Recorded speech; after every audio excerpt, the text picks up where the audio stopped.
Je rencontre Philippe Besson au Salon du Livre du Bois-Plage pour son nouveau roman Ceci n'est pas un fait divers. Et vous traitez, Philippe Besson, bonjour, d'un Bonjour. sujet d'actualité tristement.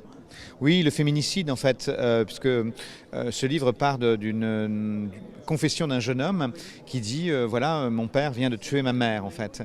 Et ce jeune homme donc rentre en catastrophe au domicile conjugal où s'est produit la calamité, où s'est produite la calamité, pour essayer de sauver sa petite sœur qui elle a assisté au meurtre. Et c'est comment ces enfants vont tenter de se reconstruire à partir de ce féminicide. Comment ils vont devoir traverser évidemment d'abord la stupéfaction, la sidération, le chagrin évidemment d'avoir perdu leur mère, la colère de voir que c'est leur père qui est l'auteur de ce meurtre, et puis aussi la culpabilité, parce qu'ils se disent mais est-ce que j'aurais pu éviter les choses, et puis la nécessité de résilience, de remonter à la surface et de réapprendre à vivre après le drame. Donc vous écrivez ça d'une manière pleine de pudeur, c'est tout à fait... ça nous prend aux tripes. Oui, je voulais essayer d'avoir une écriture la plus sobre et la plus simple possible, parce que les faits en eux-mêmes sont assez épouvantables, il fallait surtout pas en rajouter.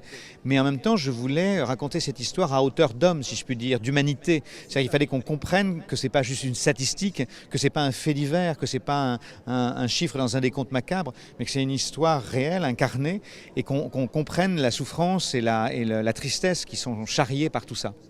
Merci Philippe. Merci à vous. Merci beaucoup. Merci.